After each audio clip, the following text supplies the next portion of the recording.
প্রিয় শিক্ষার্থীরা, তোমরা কেমন আছো? আশা করি ভালো আছো। করোনাকালীন এই সময়ে আমরা দেশের বিভিন্ন প্রান্ত থেকে অনলাইন স্কুল কার্যক্রম চালিয়ে তোমাদের বাড়িতে ব্যস্ত রাখার চেষ্টা করছি।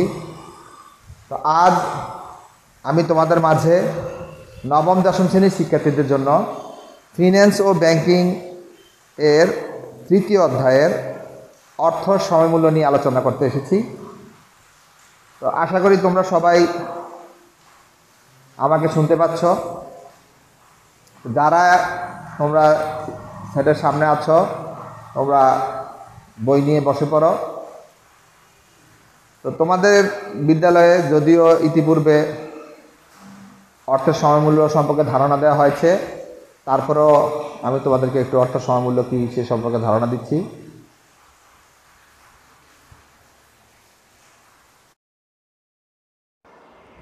সময়ের সাথে সাথে অর্থের মূল্য পরিবর্তন হওয়াই অর্থের সময়মূল্য।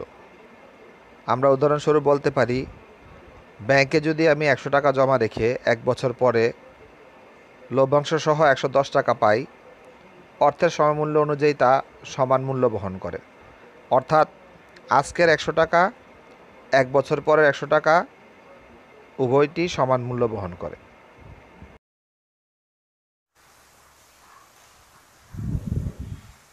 আশা করি তোমরা অর্থের সময়মূল্য বলতে কি বোঝায় তোমরা নিশ্চয়ই বুঝতে পেরেছ। এখন আমরা আজকে একটি কাজ তোমাদের মাঝে এখন স্ক্রিনে দেখাবো এবং এই কাজটির সমাধান করব। তোমরা খাতা কলম নিয়ে বসে যাও। তো আসো আমরা একটি স্ক্রিনে দেখি নিই। 6 বছর পর 1 লক্ষ টাকা পাওয়ার আশায় তুমি ব্যাংকে টাকা রাখতে চাও। কাজল ব্যাংক বার্ষিক 10% হারে চক্রবৃদ্ধি সুদ প্রদানের প্রস্তাব দিয়েছে। অপরদিকে রেখা ব্যাংক 9% হারে মাসিক চক্রবৃদ্ধি সুদের প্রস্তাব দিয়েছে। কোন ব্যাংকে টাকা রাখা লাভজনক হবে? মতামত দাও। তো আমাদের এখানে দুটি ব্যাংকের কথা বলা হয়েছে, কাজল ব্যাংক এবং রেখা ব্যাংক। তো প্রথমে আমরা কাজল ব্যাংকে চক্রবৃদ্ধি হারে যেহেতু সুদের কথা বলা হয়েছে, এখানে কত টাকা রাখতে হবে বের করব। তারপরে আমরা রেখা ব্যাংকে 9% হারে মাসিক চক্রবৃদ্ধি সুদ হিসেবে কত টাকা রাখলে 1 লক্ষ টাকা পাওয়া যাবে 6 বছর পর, আমরা এটা বের করব। তো চলো আমরা শুরু করি। তো তোমরা নিশ্চয়ই এর মধ্যে দেখতে পেয়েছ, আমাদের এখানে স্ক্রিনে বলা ছিল যে কাজটি 6 বছর পর 1 লক্ষ টাকা পাওয়ার আশায় তুমি ব্যাংকে টাকা রাখতে চাও। তো এখানে দুইটা ব্যাংকের কথা বলা আছে, কাজল ব্যাংক এবং রেখা ব্যাংকের কথা। তা আমরা প্রথমে দেখি কাজল ব্যাংকে যদি আমি বার্ষিক 10% হারে চক্রবৃদ্ধি সুদ প্রদানের প্রস্তাব দিয়েছে, আমাকে এখানে কত টাকা রাখতে হবে। তো আমরা যদি এখানে আমাদেরকে যে জিনিসটা বের করতে হবে শিক্ষার্থীরা, বর্তমান মূল্য বের করতে হবে। তো এখানে দেওয়া আছে, আমরা আগে একটু লিখে নেই।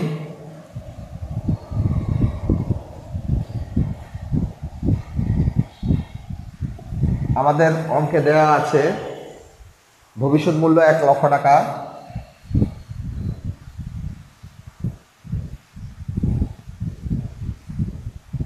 যেটাকে আমরা বলি ফিউচার ভ্যালু এফভি, 1 লক্ষ টাকা। তারপরে শিক্ষার্থীরা এখানে দেওয়া আছে সুদের হার 10%। সুদের হারকে আমরা ইন্টারেস্ট মানে আই দিয়ে আমরা প্রকাশ করতে পারি 10%। এটাকে আমরা লিখতে পারি 0.10। তো 10%টা আমি 0.10 কীভাবে লিখলাম তোমাদেরকে এখানে আমি একটু দেখিয়ে দিচ্ছি। 10%কে আমরা বলতে পারি যে 100 ভাগের 10। এখন আমি যদি 100কে 10 দিয়ে ভাগ দিই, তাহলে যেহেতু 2 সংখ্যা ভাগ যায় না, আমাকে কী করতে হবে? একটা 10 দিয়ে একটা 0 আনতে হবে, তারপরে 100 একে 100। তো তোমরা নিশ্চয়ই বুঝতে পারছো 0.10 কীভাবে হয়েছে।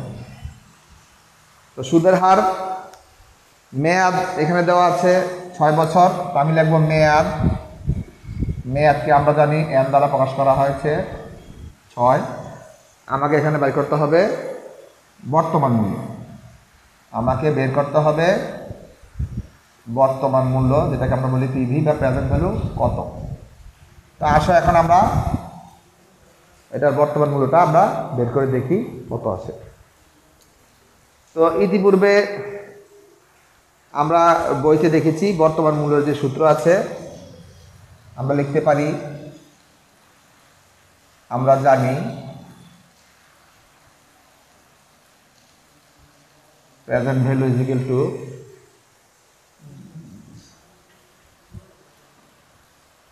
উপরে হবে ফিউচার ভ্যালু, এখন হবে 1 প্লাস আই, ব্র্যাকেটের বাইরে হবে এন। তো এটা হলো প্রেজেন্ট ভ্যালু বের করার সূত্র। উপরে হবে ফিউচার ভ্যালু, নিচে হবে 1 প্লাস আই। আই কি এখানে আমরা আগে উল্লেখ করেছি, আই হলো সুদের হার, আর এখানে পাওয়ার হিসেবে থাকবে এন, এনটা হলো মেয়াদ। তো আমরা এখানে মান বসাই। আমাদের এখানে প্রশ্ন দেওয়া আছে ফিউচার ভ্যালু হলো 1 লক্ষ টাকা, তাহলে আমি উপরে লিখবো 1 লক্ষ টাকা, নিচে 1 প্লাস আই এর ঘরে লিখবো আমি 0.10, আর আমার এখানে মেয়াদ হলো 6। তো তোমরা নিশ্চয়ই বুঝতে পেরেছ আমি এখানে সূত্র হিসাবে শুধু এখানে মান বসিয়েছি। ফিউচার ভ্যালু 1 লক্ষ টাকা, যেহেতু আমার এখানে ফিউচার ভ্যালু দেওয়া আছে 1 লক্ষ টাকা, আর এখানে 1 প্লাস আই, আই হলো তোমার সুদের হার 0.10, আর এখানে দেওয়া আছে 6। এখন আমরা কি করব, উপরে 1 লক্ষ টাকা আছে, নিচে দেখো আছে 1 যোগ 0.10। তো 1 হলো পূর্ণ সংখ্যা আর 0.10 দশমিক সংখ্যা। আমরা যোগ যদি করি তাহলে কি হচ্ছে দেখো 0 1 1, তাহলে 1.10, তাহলে 1.10, মেয়াদ হলো 6। এখন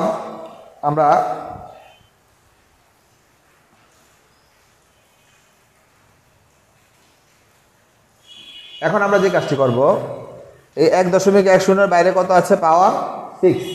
তো তোমরা অঙ্কে উৎপাদক যে অঙ্ক তোমরা করেছো, উৎপাদক অঙ্ক তোমরা দেখেছ যে কীভাবে তোমার পাওয়ার থাকলে এটা নির্ণয় করতে হয়।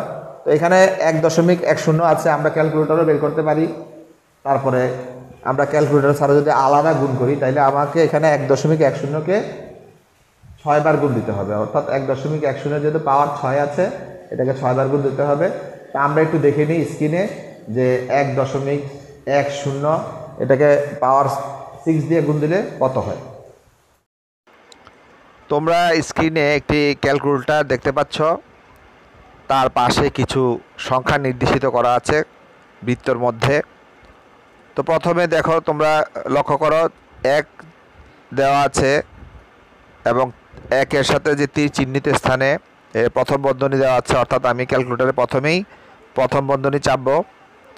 তারপরে তোমার দেখো 2-এ দেওয়া আছে 1.1, অর্থাৎ আমারই অঙ্কে আমরা যে কাজটি করব বলেছিলাম 1.1-এর, এটা বাইরে পাওয়ার হলো 6।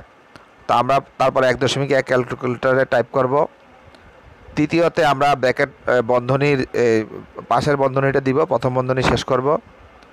চতুর্থতে আমরা যে কাজটি করব, দেখো এখানে একটা ইন্টু চিহ্ন আছে, ইন্টু চিহ্নের উপরে একটা বক্স আছে, আমরা ইন্টু চিহ্নের উপরে এই বক্সে আমাদের কাঙ্ক্ষিত পাওয়ার, আমাদের এই অঙ্কে পাওয়ার আছে 6, আমরা 6 লিখব। তারপরে পঞ্চমে তোমার সমান সমান চিহ্ন দেওয়া আছে, কোনো অঙ্কে কোনো ক্যালকুলেটারে সমান সমান চিহ্ন দেওয়া লাগে না, আর যদি দেওয়া লাগে তুমি দিবে। দেওয়ার পর দেখো ডান পাশে আমাদের সেই কাঙ্ক্ষিত ফল 1.71561 চলে এসেছে। তো এইভাবে আমরা সায়েন্টিফিক ক্যালকুলেটর থেকে আমরা যে সংখ্যার বাইরে যে পাওয়ার থাকে, পাওয়ার দিলে কত বের হয়, আমরা এভাবে বের করে নিব।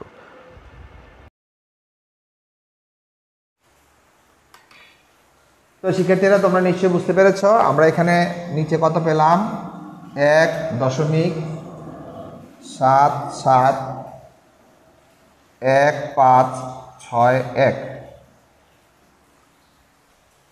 তো আমরা দশমিকের পরে 2 ঘর নিয়েও আমরা কাজ করতে পারি, তবে সেক্ষেত্রে আমাকে খেয়াল রাখতে হবে তৃতীয় ঘরের সংখ্যাটা যদি 5 অথবা 5-এর বেশি হয়, সেই ক্ষেত্রে আমরা দ্বিতীয় ঘরে 1 যোগ করতে হবে।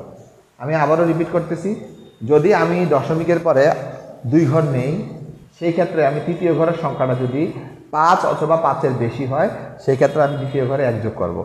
উপরে আছে আমার 1 লক্ষ টাকা। এখন আমি এই সংখ্যাটা দিয়ে সংখ্যাটাকে ভাগ করব।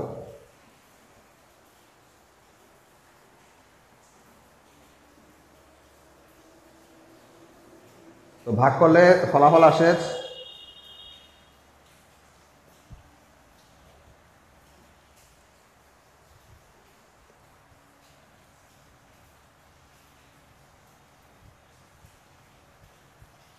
56,447.393 টাকা।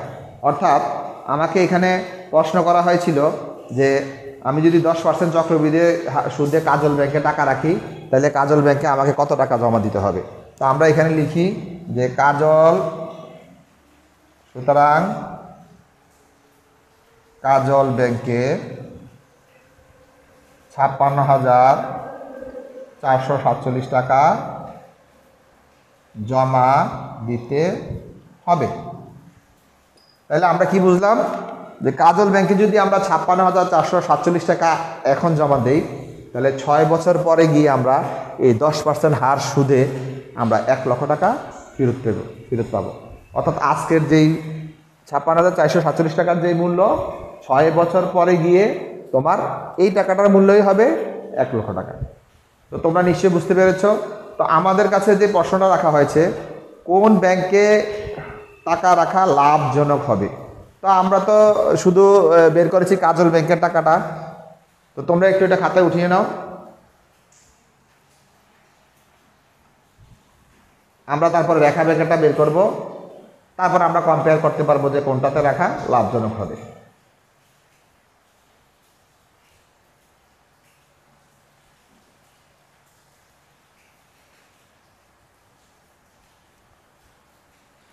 তো প্রিয় শিক্ষার্থীরা, আশা করি তোমরা এটা খাতায় তুলতে পেরেছ।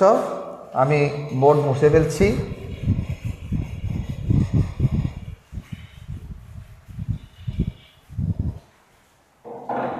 এখানে কাজল ব্যাংকেরটা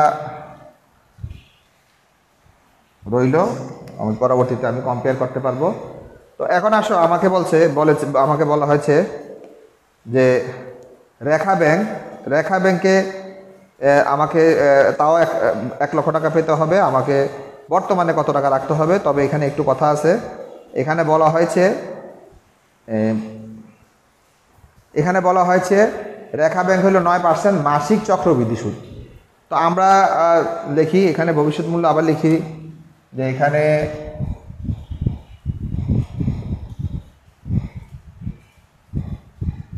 ভবিষ্যৎ মূল্য ফিউচার ভ্যালু 1 লক্ষ। তো সুদের হার ইন্টারেস্ট 9%, 0.9। তো আমরা 0.9 এটা হবে 0.09। আমরা 0.09 কীভাবে বের করতে হয় তারপর তোমাদেরকে এখানে দেখিয়ে দিচ্ছি। 9% হলো 100 ভাগের 9। এখানে আমি দশমিক দিয়ে আনলাম 1 শূন্য, আর শূন্য দিয়ে আনতে হবে 1 শূন্য। যেহেতু আমার এখানে 3 ঘর হতে হবে 9 100 900। তাহলে সুদের হার হলো 0.09। আমার এখানে মেয়াদ হলো 6 বছর, মেয়াদ একই, মেয়াদ n = 6 6। আমার এখানে বছরে চক্রবৃদ্ধির সংখ্যা, বছরে চক্রবৃদ্ধি সংখ্যা m = 12। অর্থাৎ 1 বছরে মাস কয়টা? 12টা। তাহলে আমার টাকাটা 1 বছরে তোমার প্রতি মাসে যেহেতু এটা রুলিং হবে, চক্রবৃদ্ধি হবে, তাহলে 1 বছরে আমার 12 বার চক্রবৃদ্ধি হবে, এই জন্য 12। তাহলে আমাকে এখানে বের করতে হবে বর্তমান মূল্য, প্রেজেন্ট ভ্যালু কত, এটা বের করতে হবে। তো আমরা ইতিপূর্বে শ্রেণীকক্ষে এটার সূত্র নিয়ে তোমাদের সাথে আলোচনা করেছি। তো আমরা এখন লিখব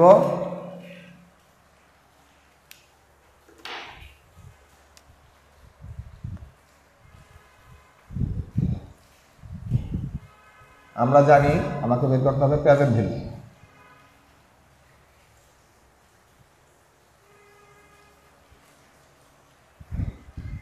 FV 1 plus I by M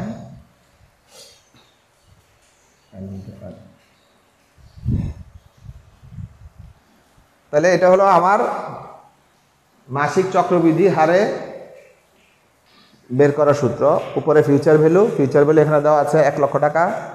1 plus I হলো তোমার আমাদের সুদের হার, M হলো মাস তো আমরা আগে বের করে ফেলেছি, এখানে 12 মাস, N ইন্টু M, N হলো সুদের হার, M হলো 12। তা আমরা মান বসাই এখানে। ফিউচার ভ্যালু হলো 1 লক্ষ, 1 প্লাস I হলো তোমার 0.09, M হলো তোমার 12, তারপরে এখানে N 6 গুণ 12।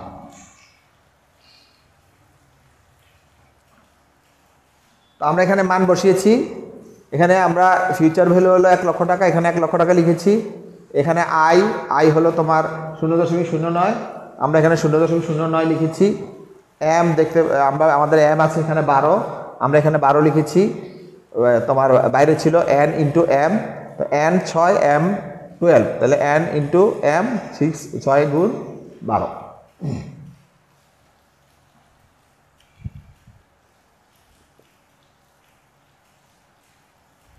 এখন দেখো এখানে আছে 0.09, নিচে আছে 12, তার মানে আমি 0.09কে 12 দিয়ে ভাগ দিব।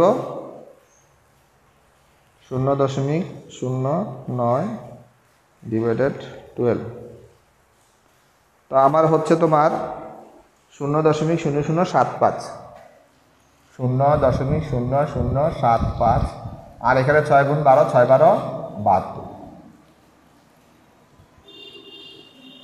এখন আমি এখানে এটা যদি যোগ করি তাহলে কি দাঁড়ায় দেখো, আমার একের সাথে আমি যোগ করব 0.0075, এখানে দশমিক নাই, দশমিক পরে আমি 4টা শূন্য দিয়ে দিব, দিলে আমার হচ্ছে 1.0075। তো 1.0075।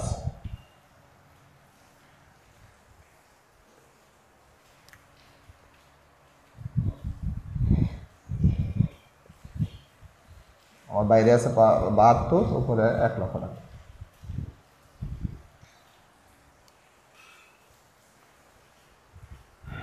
তো প্রিয় শিক্ষার্থীরা, তো তোমরা নিশ্চয়ই বুঝতে পেরেছ, এখানে আমার নিচে হচ্ছে 1.7125,643, উপরে হলো 1 লক্ষ টাকা।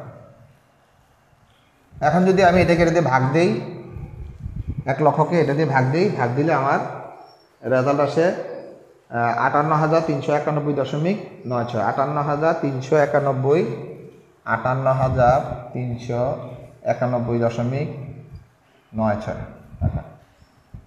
অর্থাৎ আমরা লিখতে পারি 58,392 টাকা প্রায়। এখন দেখো, আমরা এর আগে ইতিপূর্বে বের করেছিলাম কাজল ব্যাংকে আমার জমা রাখতে হয় 56,000 টাকা। এখন আমি এখানে পেলাম রেখা ব্যাংকে আমার রাখতে হচ্ছে 58,392 টাকা। তো আমরা প্রথমে আমরা কাজল ব্যাংকেরটা বের করেছি, এখন বের করলাম রেখা ব্যাংকেরটা। এখন আমাকে যে প্রশ্ন করা হয়েছিল কোন ব্যাংকের টাকা লাভজনক হবে, মতামত দাও। এই জন্য তোমাকে প্রশ্নের শেষে অবশ্যই মতামত দিতে হবে। তো প্রশ্নের শেষে তুমি যে জিনিসটা তুমি লিখবে, আমি এদিকটা মুছে ফেললাম, তুমি লিখতে হবে কাজল ব্যাংকে জমা রাখতে হয় 56,447 টাকা, 56,447 টাকা। পক্ষান্তরে রেখা ব্যাংকে জমা রাখতে হয় 58,392 টাকা। 392 টাকা। তো তোমরা নিশ্চয়ই বুঝতে পারছো যে এই ব্যাংকে টাকা বেশি জমা রাখতে হচ্ছে। যদি যে ব্যাংকে টাকা বেশি জমা রাখতে হয় আমরা এখানে টাকা জমা রাখবো না, আমরা যেটাতে কম জমা রেখে আমরা 1 লক্ষ টাকা পাবো আমরা সেটাতেই টাকা জমা রাখবো। তো আমি লিখবো সুতরাং কাজল ব্যাংকে টাকা জমা রাখা যুক্তিযুক্ত বলে আমি মনে করি। আশা করি তোমরা বুঝতে পেরেছো। যেহেতু এখানে তোমার মতামত চেয়েছে, তুমি শেষে দিয়ে লিখে দিতে হবে সুতরাং কোন ব্যাংকে টাকা রাখাটা যুক্তিযুক্ত। যেহেতু আমার কাজল ব্যাংকে টাকা রাখতে হয় 56,000 টাকা রেখে আমি 6 বছর পরে 1 লক্ষ টাকা পাচ্ছি, আর রেখা ব্যাংকে আমার 58,000 টাকা রাখতে হচ্ছে, 58,000 থেকে রেখে আমি 1 লক্ষ টাকা পাচ্ছি। তো যেহেতু কাজল ব্যাংকে আমার টাকা কম জমা রাখতে হয় সেই ক্ষেত্রে আমি কাজল ব্যাংকেই টাকাটা জমা রাখা যুক্তিযুক্ত বলে মনে করি। আমি এটা শেষে দিয়ে লিখে দিব। তো আশা করি আজকে এই অর্থের সময়মূল্য অঙ্ক থেকে তোমরা কিভাবে বর্তমান মূল্য বের করতে হয় এবং বর্তমান মূল্য বের করার দুইটা পদ্ধতি তোমরা জানলা। একটা চক্রবৃদ্ধি পদ্ধতি, চক্রবৃদ্ধি সুদ হলে কিভাবে বের করতে হয়, আবার মাসিক চক্রবৃদ্ধি হলে কিভাবে বের করতে হয়। তা আমি তোমাদেরকে একটা ছোট্ট বাড়ির কাজ দিব, তোমরা বাড়ির কাজের জন্য একটু স্ক্রিনে দেখে নাও।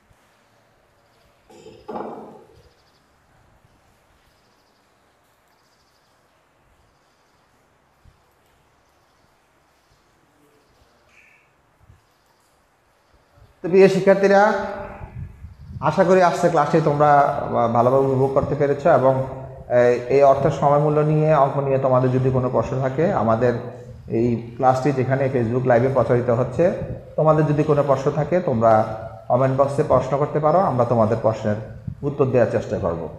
তো তোমরা সবাই বাড়িতে ভালো থেকো। তোমরা এই করোনাকালীন সময়ে তোমাদেরকে যে নির্দেশনাগুলো দেওয়া হয়েছে তোমরা এগুলো মেনে চলবে, পুষ্টিকর খাবার খাবে এবং যতটুকু সম্ভব তোমাদের সুস্বাস্থ্য কামনা করে আমি আজকের এই ক্লাস এখানেই সমাপ্ত ঘোষণা করছি। সকলকে আন্তরিক ধন্যবাদ। আসসালামু আলাইকুম।